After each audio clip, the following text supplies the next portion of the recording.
Hello everyone, how are you all. I hope आपकी तैयारी काफ़ी अच्छी चल रही है, चलनी भी चाहिए, बिकॉज द सॉन दी क्लासेस आप लोगों के लिए इतने फैंटास्टिक लेक्चर्स आप लोगों के सामने ला रहा है।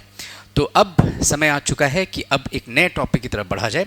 आप देख रहे होंगे कि मैं उन टॉपिक्स को ला रहा हूँ आपके सामने जो जनरली मैंने एक्सपीरियंस किया है कि बच्चे जहाँ चोक डाउन करते हैं, जहाँ फंसते हैं वो। और इसी तरह से जब फाउंडेशन कोर्स जब लॉन्च किया जाएगा द सॉन दी क्लासेस के द्वारा, तो वहाँ पे बहुत ही डिटेल में सारी चीज़ों को मैं एक्सप्लेन करूँगा। वैसे मैं आप लोगों को बता दूँ कि बहुत जल्दी दो सेंटर्स द सॉन दी क्लासेस के, जस्ट अ सेकेंड, हाँ जी, तो जैसे कि मैं आपसे बता रहा था कि दो सेंटर्स द सॉन दी क्लासेस के आने वाले हैं, दो शहरों में आएंगे। कुछ सरप्राइज़ है, कुछ दिनों के बाद मैं इस सरप्राइज़ को डिक्लेयर करूंगा। मैं बताऊंगा कि किन किन दो शहरों को हम लोगों ने पिक किया है, जहां पे कि एक सेंटर जो होगा वहां पे वनडे एग्जाम्स की तैयारी कराई जाएगी, ठीक है, जहां पे आपके सुशील सर आपको मिलेंगे। और जो दूसरा सेंटर होगा वहां पे 10th यानी boards exam and PCS, UPSC या जो भी जीएस होता है ना, जनरल स्टडीज़, उसकी तैयारी कराई जाएगी। तो बहुत सारे काम देखिए रहते हैं इन सब चीज़ों में। तो धीरे धीरे धीरे धीरे what we are trying, that we are trying to come as soon as possible in your city. तो बस कुछ दिनों का और इंतज़ार है, और उसके बाद आप लोगों की जो सारी कठिनाइयाँ हैं वो ख़त्म हो जाएगी, क्योंकि आपको सिर्फ बस क्लास में आकर के बैठना होगा और बाकी सारी चीज़ों का टेंशन दस ऑन दी क्लासेस का, राइट। तो आइए शुरू करते हैं। देखिए आज का जो टॉपिक है, this is very interesting topic. Topic देखिए क्या है आज का, सेक्युलरिज्म। देखो ये टॉपिक जो है ना, ये यूपीएससी का फेवरेट देखिए टॉपिक रहता है, बिकॉज इस तरह के टॉपिक से ये पता लगता है कि बच्चा कितना सेंसिटिव है। कोई भी जो कैंडिडेट है, if is able to explain secularism in a very nutshell, in a very cut to short matter, तो मतलब हो सकता है कि ये समझ में आए कि वो जो कैंडिडेट है ही इज़ वेरी डिलीजेंट, और वो बहुत ही न्यूट्रलिटी पे चलता है, बहुत सोच समझ के किसी बात को अपने प्रोसेस करता है ब्रेन में। आइए देखते हैं क्या है सेक्युलरिज्म। इसे हम लोग हिंदी में कहते हैं धर्मनिरपेक्ष, है ना। हिंदी में हम लोग इसे क्या कहते हैं, धर्मनिरपेक्ष कहते हैं। तो क्या है सेक्युलरिज्म? यदि आप इन दोनों कीवर्ड्स को बस केवल देखते हैं तो आपको कुछ आइडिया लगेगा that what do you mean by the term secularism. यहां पे लिखा गया है नो फेवर, यानी कि यदि कोई देश सेक्युलर है, जैसे Bharat, India is a secular nation, तो इंडिया जो है वो किसी भी स्पेसिफिक रिलीजन को कभी भी फेवर नहीं करेगा। ऐसा नहीं है कि वो कोई अगर एक्स वाई जेड तीन आपके सपोज रिलीजन है, तो ऐसा कभी नहीं होगा कॉन्स्टिट्यूशनली दैट इंडियन गवर्नमेंट या India is going to favour this particular religion. नहीं, ऐसी बात नहीं है। There will be no favour to a specific religion. क्यों? क्योंकि सारे धर्म, सारे के सारे जो धर्म हैं वो भारत के लिए बराबर हैं, राइट, गुड। सेकंड देखिए, अगर आप कहते हो कि फेवर नहीं देना है किसी धर्म को, तो ये भी आपको बोलना बहुत ज़रूरी है that there should be no discrimination. कोई भी डिस्क्रिमिनेशन देखिए नहीं होना चाहिए किसी भी धर्म के साथ। ठीक है, चलिए फेवर की तो आपने सर बात कर रखी है कि भाई फेवर जो है वो हमें नहीं देना है किसी भी एक धर्म को, लेकिन डिस्क्रिमिनेट तो कर सकते हो आप। इसीलिए सेक्युलरिज्म के डॉक्ट्रिन में साफ साफ ये बात कहा जाता है कि फेवर तो नहीं देना है, और किसी भी तरह का डिस्क्रिमिनेशन भी नहीं होना चाहिए, किसी भी धर्म के साथ नहीं होना चाहिए। तो इन दोनों कीवर्ड्स के साथ ही आप जब भी अगर एक्सप्लेन करते हैं सेक्युलरिज्म को, you have to start with these two keywords, right, good. Third point देखिए क्या है, गवर्नमेंट कंट्रोल्ड बाय रिलीजन, और यहाँ पे एक क्वेश्चन मार्क देखिए डाला गया है। यानी कि आपसे सवाल पूछ रहा है कि यदि कोई देश सेक्युलर है, तो क्या वो जो देश है, जो उस देश की सरकार है, जो गवर्नमेंट है, क्या वो गवर्नमेंट कंट्रोल होगा किसी रिलीजन से? Absolutely no. क्योंकि जब ये दोनों कॉन्सेप्ट आपके क्लियर ही हैं, कोई फेवर नहीं होगा, कोई डिस्क्रिमिनेशन नहीं होगा, मतलब पॉलिटिक्स जो है वो रिलीजन से डायरेक्ट अपना कोई वास्ता नहीं रखने वाला है। इसीलिए जो सरकार होती है, जो गवर्नमेंट होगी, that will not be controlled, not be controlled by religion. As simple as that. देखिए इन्हीं सब कीवर्ड्स पे सवाल यूपीएससी में बनाए जाते हैं या अदर स्टेट पीसेस में भी बनाए जाते हैं। ये सब के सब एनसीईआरटीज़ के कहीं ना कहीं से लिए गए लाइंस हैं, इसलिए ये बस ब्रीफिंग है कि पढ़ते कैसे हैं, और आपको जानना भी बहुत ज़रूरी है कि पढ़ाई किस तरह से किया जाता है।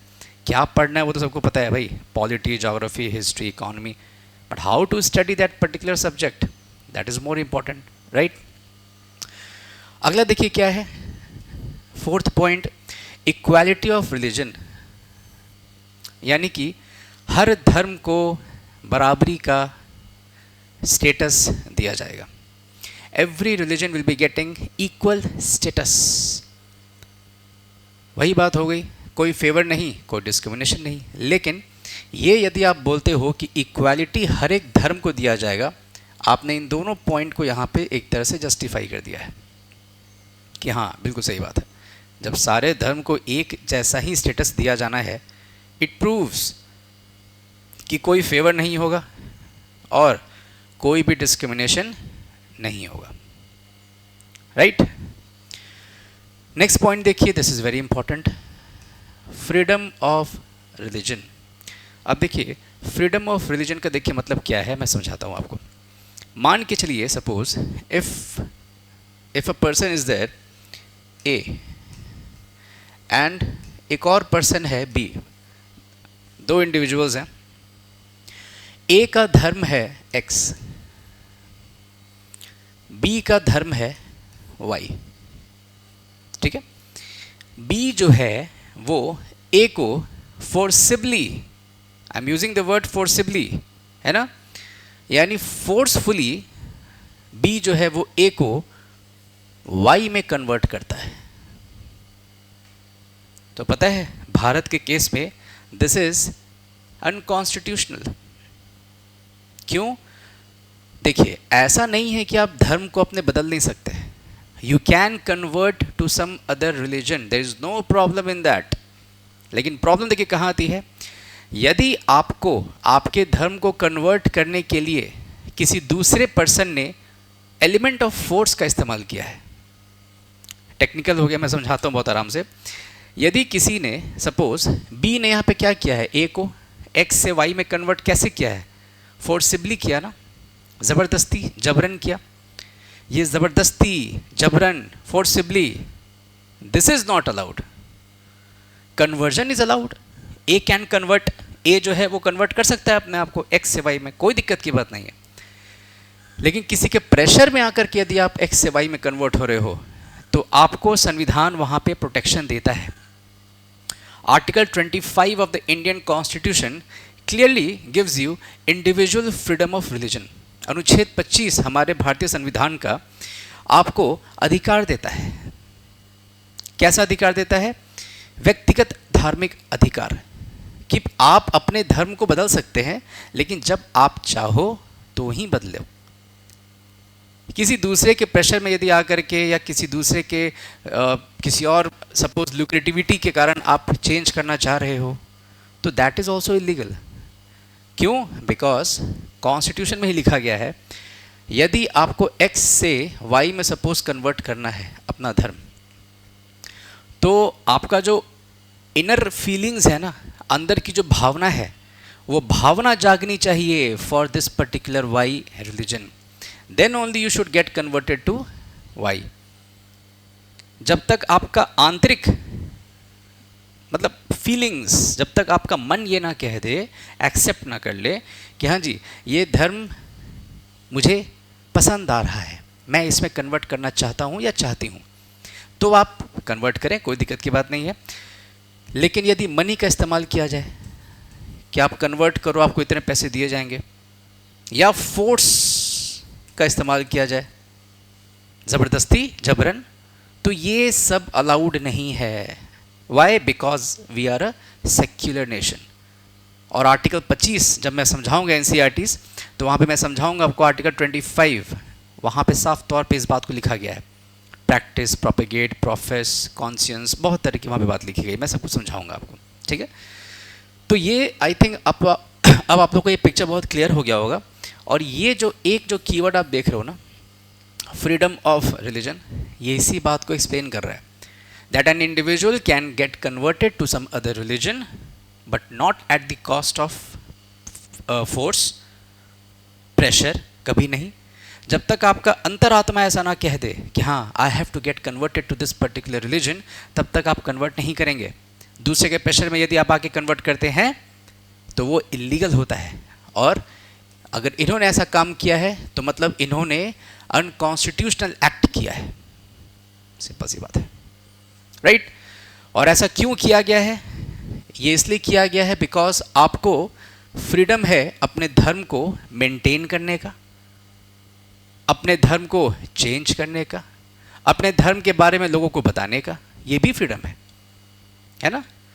अपने धर्म के बारे में यदि आप कुछ बताते हो, सपोज ए और बी, मैं फिर से लेता हूँ इनका एग्जांपल, ए जो है वो एक्स और बी जो है वो वाई रिलीजन का है। अब ए क्या करता है कि वो कहता है हाँ ठीक है भाई, मुझे क्या करना है कि मैं अपने धर्म के बारे में, ये जो एक्स है, ये ए जो है वो अपने एक्स रिलीजन के बारे में लोगों को बताना शुरू करता है। बी जो है वो अपने वाई रिलीजन के बारे में भी लोगों को बताना शुरू करता है। लेकिन ऐसा नहीं होना चाहिए कि ये जो ए है वो अपने एक्स रिलीजन के बारे में बताते बताते दूसरे किसी धर्म को लगे वो क्रिटिसाइज करने। आप अपने धर्म के बारे में बताओ, you have to tell about your own religion. आपको ये नहीं करना है कि आप दूसरे किसी धर्म को क्रिटिसाइज करके और अपने धर्म को आप ऊपर दिखाना चाह रहे हैं, नहीं, दैट इज़ ऑल्सो अनकॉन्स्टिट्यूशनल। देखिए मैं कह रहा हूँ, कॉन्स्टिट्यूशन जो है, हमारा संविधान जो है, बड़ा ही टेक्निकली लिखा गया है। यदि आप उसको ढंग से पढ़ना चाहेंगे तो आपको बहुत समय लगेगा उसको पढ़ने में, ठीक है। एक एक लाइन में मीनिंग है। देखिए जैसे यहीं पे आप कन्वर्ट कर सकते हैं, कोई दिक्कत नहीं है। You can convert your religion and you can spread, या आप उसके बारे में कुछ कहीं पे किसी को नॉलेज भी दे सकते हैं, कोई दिक्कत की बात नहीं है। बट नॉलेज आप दीजिए, कोई दिक्कत नहीं है। लेकिन यदि आप अपने धर्म के बारे में बताने के दौरान दूसरे किसी धर्म को आप नेगेटिवली क्रिटिसाइज कर रहे हैं, या नेगेटिवली मतलब आप उस बात को रख रहे हैं कि देखो उस धर्म में ऐसा है, नहीं, that is not allowed. Only thing which is allowed is you have to propagate your own religion. खुद के धर्म के बारे में बात कीजिए, दूसरे के धर्म के बारे में नेगेटिव बात करने का आपको अधिकार ज़्यादा नहीं दिया गया है, ठीक है। तो ये सारी बातों को यदि आप समझते हैं ध्यान से, तो मुझे नहीं लगता है कि सेक्युलरिज्म पे बहुत ज़्यादा अब आपको डाउट रहेगा कि ये है क्या, ठीक है। आखिर देखिए पॉइंट क्या है, neutrality. Last point is what, neutrality. देखिए न्यूट्रलिटी देखिए क्या है, इसका देखिए मतलब ही होता है न्यूट्रलिटी का कि आप न्यूट्रल हैं, यू आर न्यूट्रल। आप कर क्या रहे हैं कि ना तो आप साइड 1 में हैं, ना तो आप साइड 2 में हैं। सेक्युलरिज्म का मतलब ही हो गया neutrality on the matters of religion, है ना। जहाँ भी धर्म आ जाएगा वहाँ पे जो गवर्नमेंट है या स्टेट है, स्टेट मैं समझाऊंगा आपको किसी सेपरेट लेक्चर में, ये जो स्टेट वर्ड है ना, स्टेट, कॉन्स्टिट्यूशन में ये बड़ा ही अलग वर्ड है। जनरली हम लोग क्या समझते हैं, स्टेट का मतलब Bihar, Jharkhand, Orissa, but state is a very different word. If you just going to talk about constitution of India, it is having very wide domain. मैं समझाऊंगा इसको किसी सेपरेट लेक्चर में। तो मैं ये कह रहा था कि ये जो न्यूट्रलिटी है ये भी आपका मेंटेन रहता है सेक्युलरिज्म में, और मेंटेन रखना है, यही मतलब होता है सेक्युलरिज्म का। इतना आपके लिए अभी के लिए काफ़ी है, बिकॉज मुझे जहाँ तक लगता है कि ये सब जो वर्ड्स हैं दे आर वेरी इंपॉर्टेंट। यदि आपको थोड़ा भी इसके बारे में आइडिया हो तो इंटरेस्ट बना रहता है सब्जेक्ट पे। और इसी तरह से बहुत सारे सेशंस मैं अभी लाने वाला हूँ, बैक टू बैक रिकॉर्डिंग्स चल रहे हैं, और एक साथ धीरे धीरे करके ही मैं लॉन्च करने वाला हूँ। मतलब बल्क में ही आएगा, बट टाइम टू टाइम आएगा। जैसे एनसीईआरटी का जो कोर्स है 6 to 10th क्लास के एनसीईआरटीज़, यूपीएससी के लिए, जीएस के लिए, जितने भी जीएस के एग्ज़ाम्स होते हैं सब जगह पे वो काम आ जाएगा। अगर आप उन लेक्चर्स को देख जाते हैं फिर मुझे नहीं लगता है कि आपको एनसीईआरटीज़ खरीदने की भी ज़रूरत पड़ेगी। जितने भी आपके काम के पॉइंट्स हैं उन सारे को कंटेंट के थ्रू वहाँ पे रख दिया गया है। अब आपको कोई ज़रूरत नहीं पड़ेगी, बस उतना ही यदि आप देख लेते हैं आपका काम आराम से निकल जाएगा। बहुत ज़्यादा आपको सोचने की ज़रूरत नहीं है, क्योंकि मुझे पता है आप लोग कॉम्प्लिकेट करते हैं अपनी पढ़ाई को ये सोच करके कि सर ये भी पढ़ ले, वो भी पढ़ ले। देखिए, it's better to read a single book for 10 times rather than reading 10 books single time. एक किताब को 10 बार पढ़ना ज़्यादा सही होता है, रादर देन कि आप, है ना, आप 10 किताबों को सिर्फ एक बार पढ़ लें, राइट। बिकॉज आपका जो ब्रेन है ना, वो इमेजेस को याद रखता है। एक ही बुक को जब आप 5 बार पढ़ते हैं तो उसका जो इमेज है वो आपके दिमाग पे छपता है कि हाँ, राइट साइड में ये कीवर्ड लिखा गया था, लेफ्ट साइड में मैंने यहाँ हाईलाइट करके रखा था। तो that works a lot in the examination. चलिए, thank you, see you in the next lecture. And इसी तरह से आप लोग बने रहें, शेयर करें, सब्सक्राइब करें, और बहुत ही जल्द, है ना, ऑफलाइन सेंटर्स के बारे में मैं अनाउंसमेंट करूँगा। जैसे कि मैंने बताया, 2 सेंटर्स पे ये खोला जाएगा, 2 शहरों में होगा ये। एक रहेगा आपका कंप्लीट वनडे एग्ज़ाम के लिए, और एक रहेगा GS and UPSC, BPSC and boards examination. तो बस कुछ दिनों का और आपको इंतज़ार करना है, और उसके बाद वो इंतज़ार की घड़ियाँ ख़त्म हो जाएंगी, ठीक है। चलिए, सो आई होप आप लोग इस लेक्चर को काफ़ी पसंद करेंगे। कमेंट में बताइए कैसा लगा, and stay tuned, see you in the next lecture. Thank you, have a good day.